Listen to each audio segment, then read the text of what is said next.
On the Grand Concourse in the Bronx and on the Van Wyck Expressway in Jamaica. I know this is what I'm supposed to do.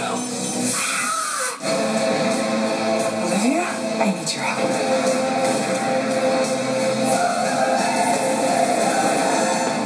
Fate can't be changed. The Fringe series finale. It all starts Friday at 8 on Fox 5. If you haven't seen Anderson live, here's what you've been missing. I didn't know this was going to go there. The stories everyone is talking about. This is a very deadly storm. The topics you need to hear about. This blew my mind. And the people you want to see. Are we trading cookies? Yeah, we are. We're like friends for life. Yeah, we are. It's a live show, and anything can happen. I can't believe I had bird poop on my face. You'll only see it here on Anderson Live weekdays.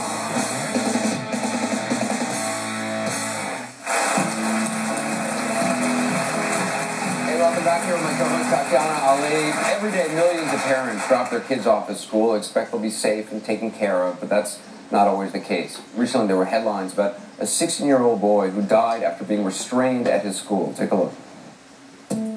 Corey was very special to me. He was my first child. He was just very caring, respectful. Everybody loved Corey. He went to school here in Queens.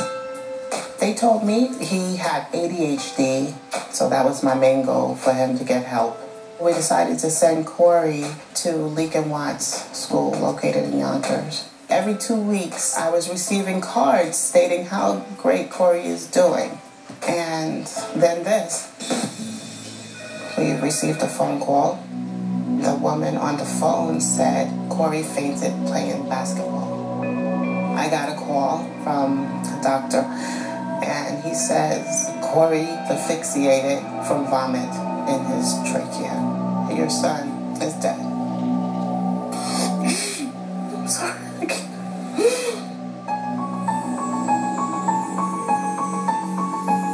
My lawyer and I view the security video.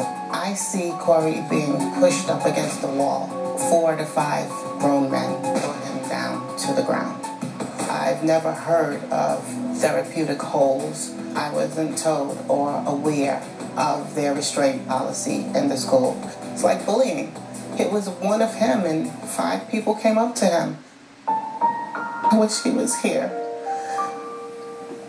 Because if I would have known that this was happening, he would have never been at that school. Sheila is joining us now. I appreciate you being here. I'm so sorry for your loss. First of all, how are you holding up? By the grace of God. A lot of prayer. When you heard the news, you didn't know they had this restraint policy, you're saying, right? No, I didn't. So what happened to him? Why was he being restrained? As I see the tape, he was playing basketball, and he was on one court, and the employees at Leake and Watts, they wanted to play basketball on the same court, one-on-one with each other, not with Corey, but Corey was playing alone, and they wanted that court. And so a number of people were involved in restraining him, and he asphyxiated? That was the first report that I received from the hospital, that he was asphyxiated. To get that call, I mean, how do you deal with that? Well, I screamed, trying to not wake up the other kids, but to retain as much information. What did the school say happened? I mean, did they tell you right away? No. The second call I received was from the doctor, and he told me that Corey was dead. And how did you tell your other kids? I tried to do it very delicately because they were so close to Corey. My daughter, she fainted at school when she realized that he wasn't coming back. How are they now? The family. We keep them busy, and they're fine. They miss Corey so much. My daughter, she has her own little posters near her bed of him.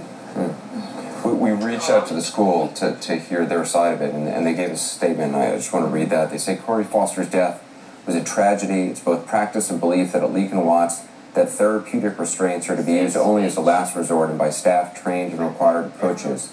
Third-party and internal investigations determined that staff initiated the therapeutic hold correctly in accordance with approved protocol, which mandates that therapeutic holds are only instituted if an individual poses a danger to himself or others. Do you believe that? No, I don't. There was nothing therapeutic about it. They killed him. So. Had he been violent? I mean, had you seen him being violent? No. No. If you watch the complete tape, you will see him playing basketball, doing three-pointers for about 45 minutes before this happened. And even though they tried to get him off the court, talk him off the court, he's still just doing basketball. I don't see any irritation. He was where he was supposed to be. We're going to take a quick break. When we come back, we're going to talk to a doctor about these techniques that are used to discipline students and hold them down. We'll talk about that when we come back.